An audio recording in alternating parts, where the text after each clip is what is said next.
윤석열 대통령이 내일 이번 총선 결과에 대한 입장을 밝힐 예정입니다. 여당은 차기 지도부 구성 논의를 시작했고요. 민주당은 총선 뒤 첫 최고위 회의를 열었습니다. 오늘의 정치권 이슈 두 분과 살펴보겠습니다. 김철현 경일대학교 교수 그리고 정기남 조선대 정치외교학과 개건 교수 두 분 나오셨습니다. 어서 오세요. 안녕하세요. 네. 총선 이후 대통령실의 핵심 키워드는 쇄신인 것 같은데요. 지금 분위기를 보니까 신속보다는 신중하게 쪽으로 좀 기울고 있는 것 같더라고요. 왜 그런 걸까요? 아무래도 뭐 총선 이후에 처음으로 이제 국정 쇄신 차원에서 이루어지는 인사다 보니까 상당히 조금 의미가 있고 국민들에게 전달하는 어떤 메시지가 있거든요.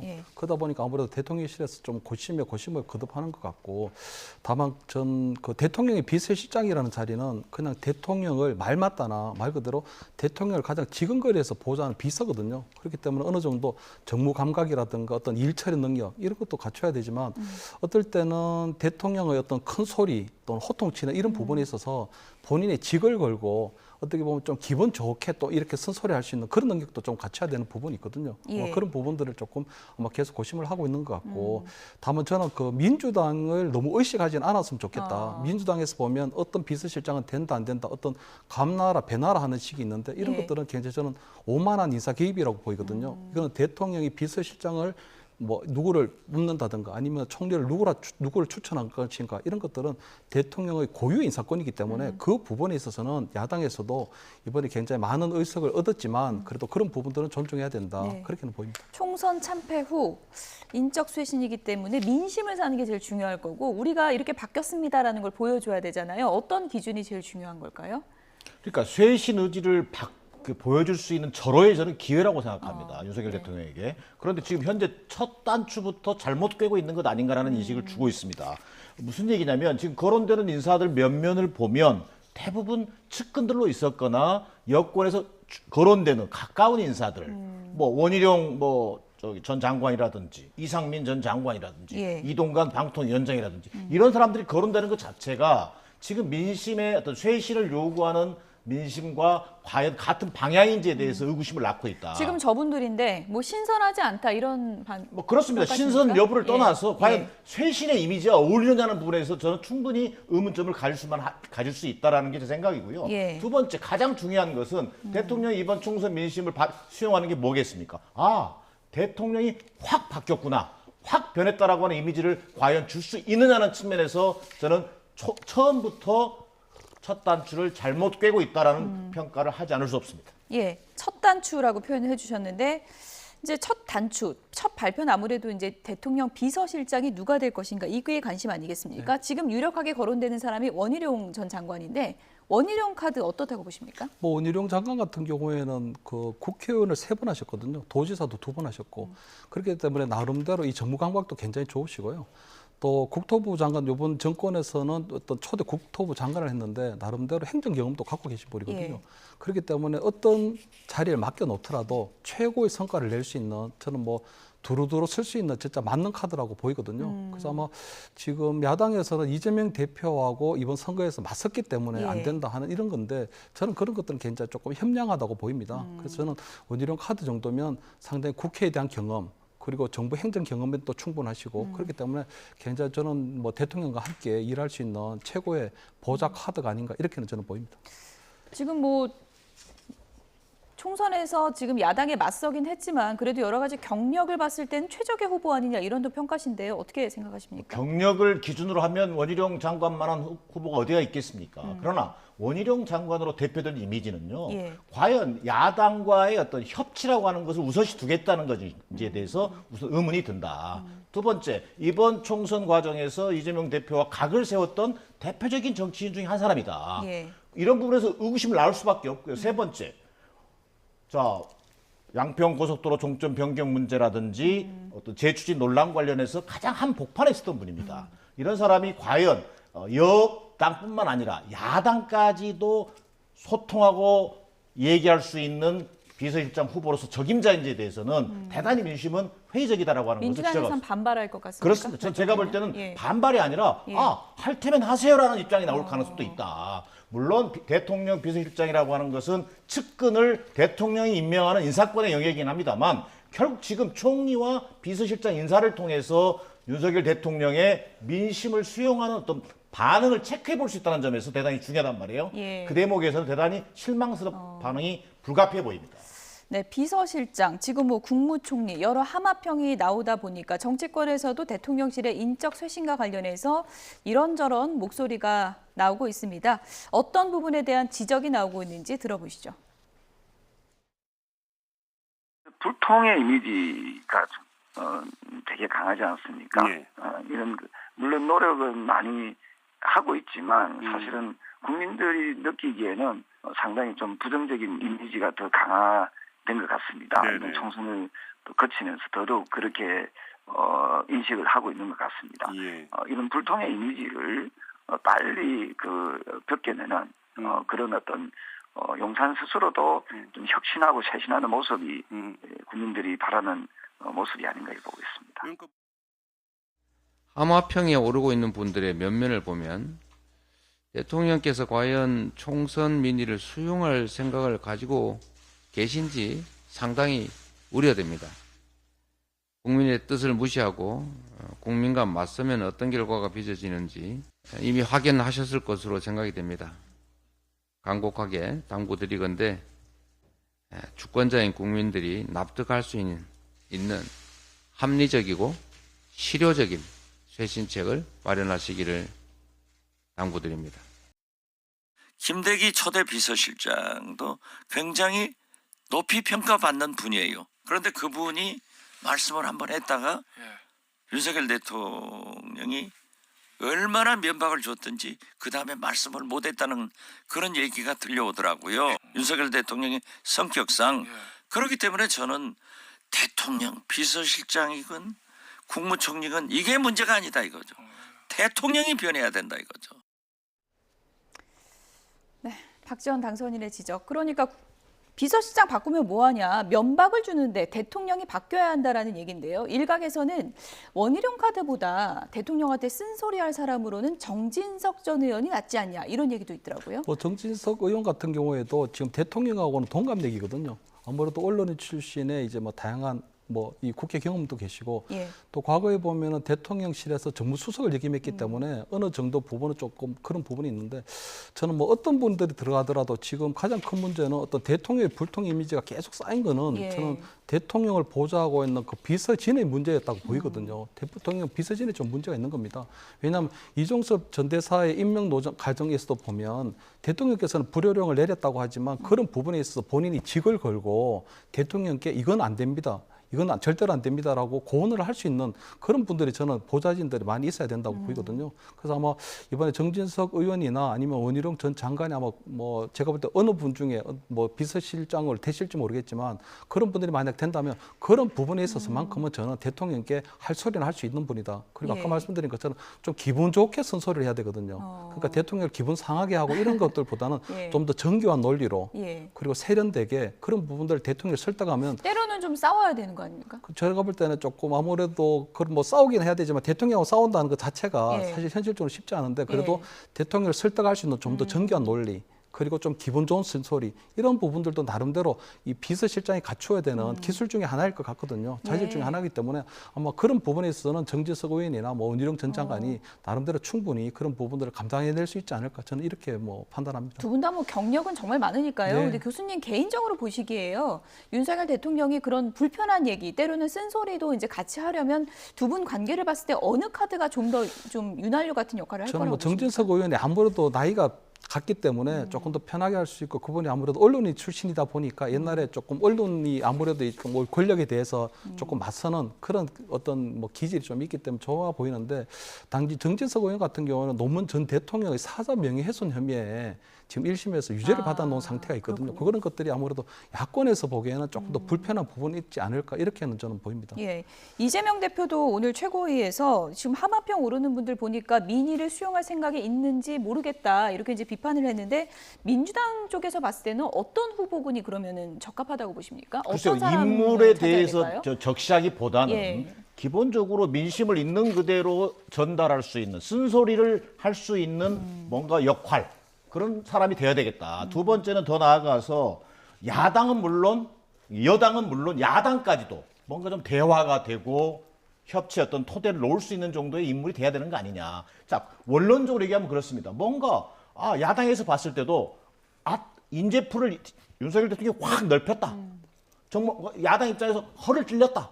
라고 하는 정도의 인사가 나와야 되는 거 아니냐. 그러나 그 기준에서 본다면 지금 원희룡, 정진석 두 분 다 저는 해당 사항이 없어 보인다. 자, 역대 대통령 중 잘 보십시오.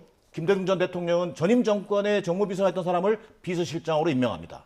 자, 그게 옛날 김중권 전 비서실장입니다. 자, 노무현 전 대통령도 그 전임 정권의 총리였던 분을 다시 총리로 영입합니다. 통합형으로. 그러면서 집권 초반에 어떤 안정을 도모한 그런 어떤 발상의 전환이 시급하다. 자, 지금 비상시국이라고 윤석열 대통령이 인식한다면 그런 관점에서 뭔가 야당의 허를 찌를 정도의 이념, 지역, 세대를 넘어선 과감한 인재 기용이 절실히 요구되는 때다라고 하는 것을 야당은 강조하고 있는 겁니다. 네, 어쨌든 뭐 이번 주까지 좀 고민의 시간이 길어질 것으로 보이니까요. 최종적으로 어떻게 결정을 할지 좀 지켜보도록 하겠고요.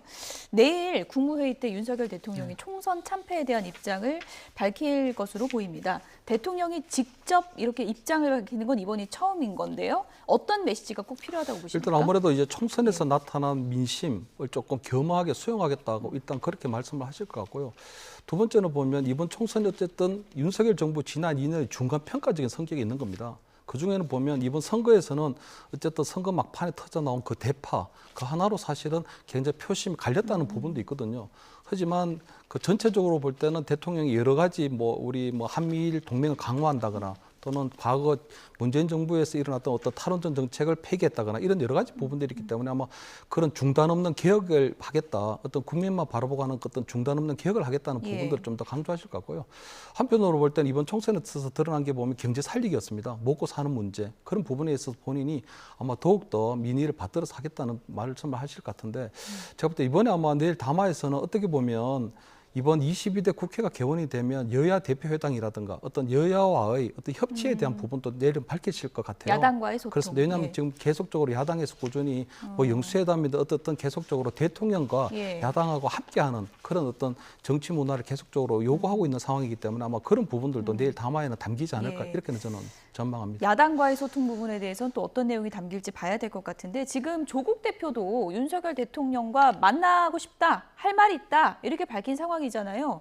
이걸 이재명 대표하고 그럼 따로 만나고 조국 대표하고 따로 만나고 이렇게 될 가능성은 많지 않아 보이는데. 그럴 가능성이 별로 없어 보입니다. 어떤 형식이 그러나 저는 윤석열 대통령이 야당과의 어떤 협치라고 하는 것을 전면에 내세운다면 가장 상징적으로 적정한 시점에 제1야당 대표를 포함한 야당 대표들을 여야 대표들을 초청해서라도 얼마든지 어떤 대화의 어떤 장을 만들 수는 있다고 보여집니다. 그것이 이재명 대표는 제1야당 대표니까 되고 조국 야당은 조국 혁신당은 3당이니까 좀 다음에 생각하고 이럴 문제는 아닌 것 같다. 그리고 이런 어떤 그 관점을 가장 먼저 이재명 대표와 좀 상의하는 모습도 저는 필요해 보인다. 그래서 국민들이 볼 때 정말 윤석열 대통령이 이번 총선 민심을 온전히 받아들이고 정말 국정 쇄신의 전면적 모멘텀을 만들고 있구나라고 하는 인식을 주는데 뭘 아깝게 생각할 거냐는 거죠. 기본적으로 보여줘야 된다. 그런 의미에서 본다면 내일 국회의 모두 발언을 통해서 뭔가 총선 참패에 대한 입장을 내놓는다? 저는 대단히 실망스럽습니다. 국회의 모두 발언에 그냥 끼워넣기 식으로 보여질 수 있다. 뭔가 정말 지난 2년 동안의 국정 운영에 대한 처절한 사과와 앞으로 변하겠다라고 하는 이미지를 주기에는 별도의 담화를 통해서 기자들과 일문일답을 통해서 소통하는 모습도 대단히 중요하다는 것을 간과해서는 안 되겠다고 생각합니다. 일단 조국 대표도 저도 만납시다 이런 상황이기 때문에 교통 정리가 좀 필요할 것 같은데 이재명 대표는 단독 영수회담 원하는 거 아닌가요? 그래서 지금 영수회담이 어떨지는 모르겠는데요. 지금 저는 대통령이 여야 대표 회동 꼭 필요하다고 보이거든요. 왜냐하면 다음 달 지나면은 22대 국회가 개원이 됩니다. 그럼 대통령께서 22대 국회에 발언한 당부사항이 분명히 있을 거고요. 국민의힘 대표나 아니면은 민주당 이재명 대표가 대통령에 대해서 국정에 대해서 건의하는 내용이 분명히 있을 거거든요. 그렇기 때문에 저는 영수회담이라는 형식보다는 여야 대표 회동이라는 부분이 꼭 필요해 보이고 그 부분을 저는 대통령께서도 영수회담이라는 이런 부분보다는 정치 의미를 너무 확대 해석하지는 않았으면 좋겠다.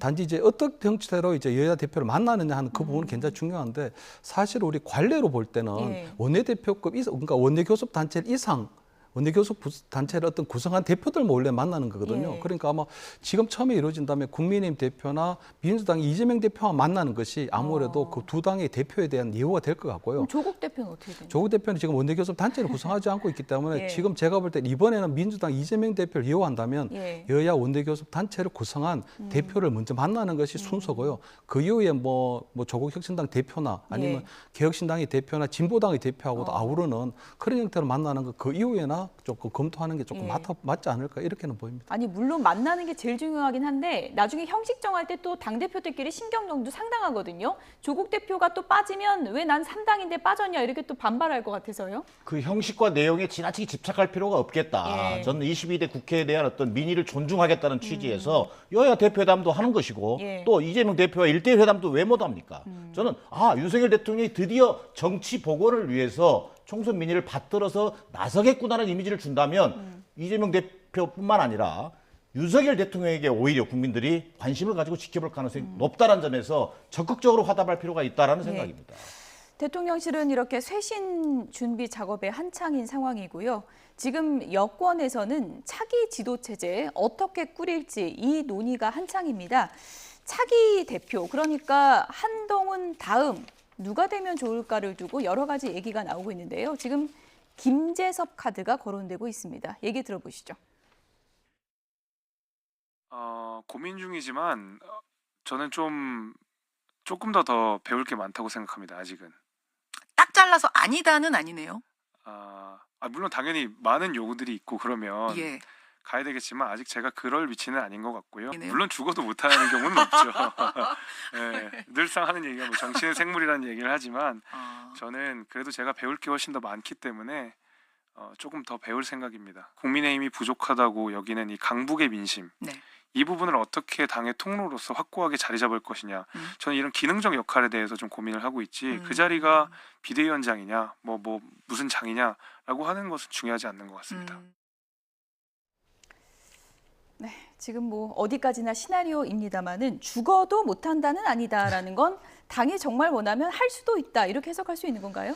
뭐 지난 대선 때도 보면 그 최연소 이준석 대표를 받아들여서 사실은 지난 대선에 상당한 좀 성과를 낸 것도 있었거든요. 아마 그런 부분에서도 아마 검토되고 있는 것 같은데 사실 22대 국회가 개원이 되면 어떤 거대 야당을 상대로 해서 어떤 집권당에서도 상당한 어떤 축적된 그런 어떤 정치 경험들이 좀 필요하거든요. 예. 그렇기 때문에 아무래도 국회에서의 어떤 국회의정 경험이라든가 정치 경륜이 있는 분이 제가 볼 때 안정적으로 당을 꾸려나가는 게 어떻겠나 하는 생각이고 물론 뭐 김재섭 대표 같은 경우도 저 카드도 상당히 혁신적으로 보일 수도 있습니다. 예. 하지만 저는 그런 부분보다는 차기 전당대회에서는 조금 더 안정적으로 당을 이끌어 나갈 수 있는 분이 중진급이 하는 게 낫지 않겠나 하는 생각이 드는데 제가 볼 땐 그냥 김재섭 우리 당선인 같은 경우는 상당히 조금 혁신적인 이미지가 있거든요. 그래서 아마 이번에 비대위가 해체되고 다음 차기 전당대회까지 지금 비대위를 다시 또 한 번 더 구성을 해야 예. 되는데 그때 저는 그 당의 비대위가 조금 혁신형 비대위로 구성이 되면 과거에 보면 이뇨한 전 혁신위원장이 절반의 성공만 만들어놨기 때문에 예. 그 나머지 어떤 그 부분을 조금 완성을 하면서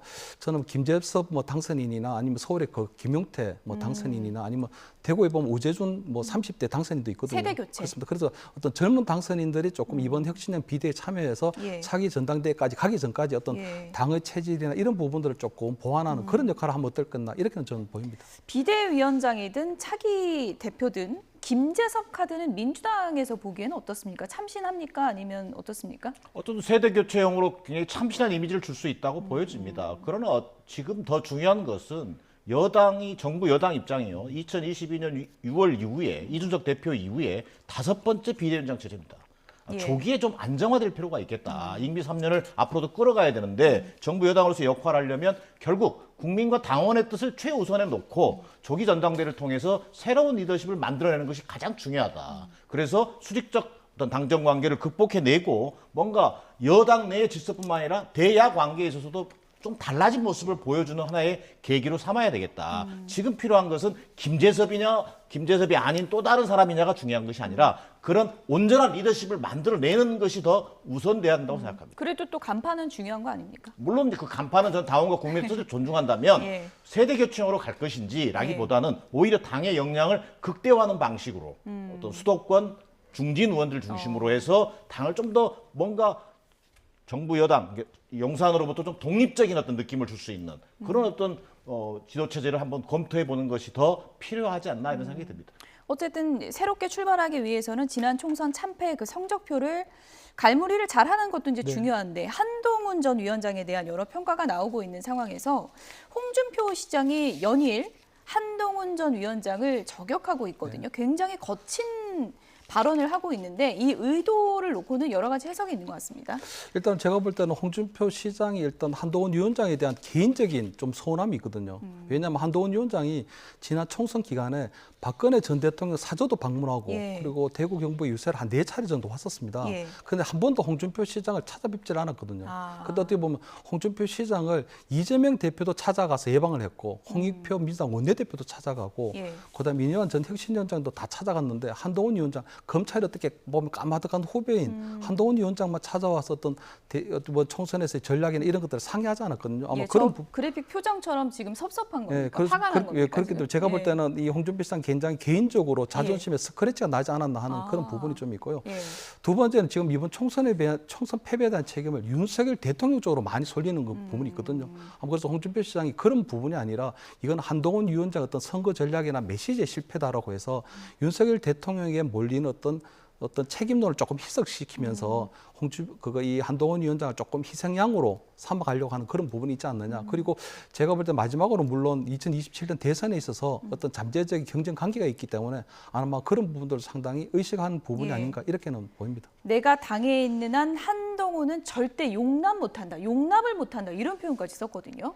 글쎄 비대위원장 임명되실 때 그런 얘기를 했다면 모르겠습니다만 역대급 참패를 당한 이후에 그런 표현이 얼마나 국민들에게 다가올지는 잘 모르겠습니다. 그러나 어찌됐든 저는 좀 전에 우리 김철원 교수도 얘기했습니다만 윤석열 대통령 책임이 저는 70% 이상이라고 생각합니다. 이번 선거 참패에. 그런 면에서 본다면 홍준표 의원이 나서서 한동훈 책임론을 강조하고 있음으로 해서 우리 윤석열 대통령의 책임을 희석시키는 역할을 하고 있다. 이런 생각이 하나 들고요. 두 번째는 홍준표 시장이 가지고 있는 문제의식인데요. 한동훈 위원장의 한계가 뚜렷했다. 그것은 정치에 대한 존중이 부족했고 경험도 일천했다고 하는 것이 이번 비대위원장 과정에서 충분히 확인됐기 때문에 거기에 대한 홍준표 시장의 저는 지적도 나름 일리가 있어 보인다는 점을 덧붙이고 싶습니다. 뭐 대선 경쟁자를 밀어내는 것이다라는 언론의 분석에 대해서는 그런 것을 운운하는 언론이 있는데 어처구니 없는 망발이다. 이렇게 본인은 이제 주장하고 있지만 계속해서 그런 분석은 또 나오고 있는 상황이고요. 홍준표 시장의 이런 비판에 대해서 이런저런 얘기들이 나오고 있는데요. 내부에서 어떤 얘기가 나오고 있는지 얘기를 좀 들어보도록 하겠습니다. 뭐라고 했냐면 우리에게 지옥을 맛보겠다 이런 표현을 하시는데 제가 어제 봤더니 2017년 홍준표 대표가 이와 같이 발언을 했더라고요. 박근혜 당이라는 멍에에서 벗어나야 한다. 오늘로서 박근혜 전 대통령의 당적은 사라진다. 이게 이제 홍준표 대표가 얘기했던 말이고 차기에 대한 어떤 고려 속 그리고 경쟁자다 이런 것 아니겠습니까? 그것 말고는 저로서는 생각되는 것이 없습니다. 그 논리라면 사실은 이재명 당대표는 당대표가 못 됐겠죠. 일회성의 선거 패배로 정치 생명이 끝날 거라고 생각하지는 않고 이후에 어떤 식으로 한동훈 위원장이 기반을 다지느냐. 전당대회에 다시 나올 수도 있다고 보세요? 아니면 너무 그건 이른가요? 그거는 좀 이르다고 생각합니다. 그건 좀 이르다. 여전히 대권주자, 여권의 대권주자는 맞고요. 저는 그렇게 생각합니다. 그렇게 보시죠. 네, 홍준표 시장의 평가는 상관없이 한동훈 전 위원장 여전히 대권 주자로 살아있다고 보십니까? 예, 왜냐하면 이번 총선 때 한동훈 위원장 같은 경우는 선거 경험이 없었거든요. 본인이 선거를 한 번도 치러본 적이 없고 총선이란 큰 판의 선거를 사실 지휘해본 경험도 없습니다. 그런데도 불구하고 본인이 마지막 날 유세를 끝내지 못할 정도로 탈전할 정도로 어떤 외로운 논탑이었거든요. 어떻게 보면 한동훈 위원장 같은 게 굉장히 좀 안타까운 게 뭐 당의 중진이란 분들이 어떤 한동훈 위원장이 잘하나 못하나를 그냥 팔짱 끼고 거의 강 건너 불구경하듯이 했거든요. 안철수 의원 같은 경우에도 사실은 그 책임으로부터 좀 자유롭지 않은 게 안철수 의원 같은 경우에는 그 분당갑에 본인이 왜 지역구 출마를 해야 되냐고 할 때 본인이 거기를 해야 전국 유세를 다닌다고 했거든요. 근데 안철수 의원은 한 번도 다른 곳에 지원 유세를 하지 못했습니다. 그리고 부산이 굉장히 위험해졌을 때 보면 그때도 보면 부산을 대표하는 김무성 전 대표나 아니면 불출마한 장제원 의원이나 하태경은 아무도 도와주질 않았거든요. 그렇기 때문에 아마 한동훈 위원장 같은 경우는 지금 이번 총선을 통해서 굉장히 압축된 그런 정치적 자산을 많이 확보를 했거든요. 그래서 아마 그런 부분들이 앞으로 본인의 정치 행보에 상당히 도움을 줄 수 있을 걸로 이렇게는 보입니다. 예. 민주당도 오늘 총선 이후 첫 최고위를 열었는데 민주당도 또 관심 있는 부분이 8월 전대를 앞두고 이재명 대표가 연임을 할 것인가? 그 가능성이 거론되고 있고 벌써부터 연임해야 된다. 이런 목소리도 또 나오고 있는 것 같더라고요. 글쎄요, 뭐 이번 총선을 통해서 이재명의 민주당이라고 할까? 이런 것이 완성됐다고 본다면 굳이 또 국민들께서 179석이라고 하는 엄청난 의석을 줬잖아요. 그런 속에서 8월 전당대회에서 이재명 대표가 다시 대표의 어떤 연임을 한다? 저는 이런 방식보다는 좀 더 이재명 대표는 차기 대선이라고 하는 큰 틀에서 긴 호흡 속에서 리더십을 준비한다면 이제는 뭔가 이재명 시즌2라고 할까? 새로운 어떤 리더십이 만들어질 수 있도록 8월 전당대회가 뭐 이것이 뭐 계파 싸움이 아니라 뭐 새로운 어떤 리더십이라고 하는 관점에서 다른 후보들이 경쟁하는 방식으로 저는 얼마든지 전당대회를 치를 수 있다고 보여집니다. 오늘 한 언론에서는 뭐 친명 제국이다 이렇게까지 이제 표현을 썼던데 이재명 대표 속내는 어떨까요? 일단 이재명 대표 이번 총선을 통해서 본인이 어떤 친명계 위주로 당내 입지를 확보하기 위한 부분이 있거든요. 그리고 또한 이번 총선에서 보면 어쨌든 범야권이 180석을 확보했기 때문에 22대 국회를 어떤 형태로 끌어갈 것인가에 대한 본인 정치적 책임도 상당할 거라고 봅니다. 거기다가 아마 본인이 이제 2027년도 대권 가는 과정에서는 이번 전당대회에서 본인이 계속적으로 본인이 당 대표를 해야 그런 부분들에 대해서 꾸준히 탄탄대로 걸어갈 수 있는 부분이 있어서 아마 이재명 대표 같은 경우는 다음에 아마 차기 이 당권에도 무난히 그냥 당 대표직을 맡으면서 2027년 대선 때까지는 쭉 가지 않을까 이렇게는 보입니다. 대선을 노리고 있는 이재명 대표 입장에서 지금 사법 리스크가 아무래도 이제 큰 부담이 될 텐데 오늘 최고위에서 이재명 대표가 언급한 내용이어서 질문을 좀 드리고 싶습니다. 김성태, 이화영 전 부지사가 술 파티를 했다. 뭐 이런 얘기를 했던데 이건 어떤 주장입니까? 그건 지금 이미 이제 이화영 지금 전 부지사를 통해서 나온 얘기죠. 검찰의 어떤 회유 과정에서 김성태 전 회장과 검찰이 만들어준 술자리가 있었고 그 자리에서 어떤 진술의 회유가 있었다라는 지적을 법정에서 얘기한 바 있습니다. 여기에 대해서는요 이재명 대표가 어떤 그 피의자의 얘기를 직접 들을 수밖에 없는 것이고 지금 검찰이 과연 어떤 정상적인 야당 대표에 대한 수사를 제대로 어떤 하고 있느냐에 대해서 의문을 충분히 제기할 만한 상황이다. 더 나아가서 이번 총선의 민심은 결국 검찰 정권에 대한 어떤 민심의 어떤 철퇴가 있었던 것 아니냐. 그리고 검찰 또한 살아있는 권력에 대한 수사는 하지 않고 오히려 이재명 대표에 대한 수사라든지 관련 주변인들에 대한 수사에만 집중했던 것 아니냐는 관점에서 이번 검찰 정권 이번 총선 민심에 대한 정확하게 읽어내려면 결국 이 정권의 하수인으로 전락한 검찰에 대한 문제제기가 있어야 한다는 점을 강조한 것으로 보여집니다. 검찰은 물론 검찰 측 입장도 전해드리면 이화영 전 부지사 주장에 대해서 터무니없다 이렇게 이제 반발을 하는 상황인데 이 얘기를 최고위에서 했단 말입니다.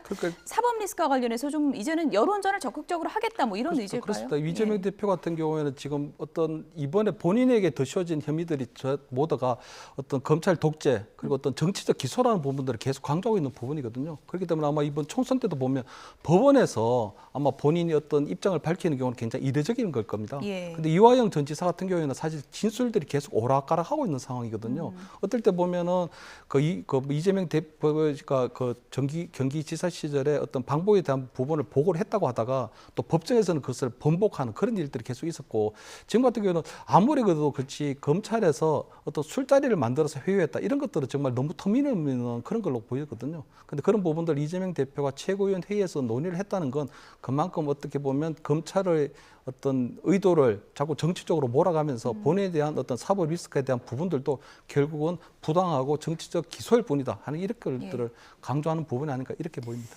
여야의 총선 성적표는 달렸지만 앞에 놓여진 또 고민거리들은 여야 모두 만만치가 않은 것 같네요. 지금까지 김철현 경일대학교 교수, 정기남 조선대 정치외교학과 개건 교수 두 분이었습니다. 고맙습니다.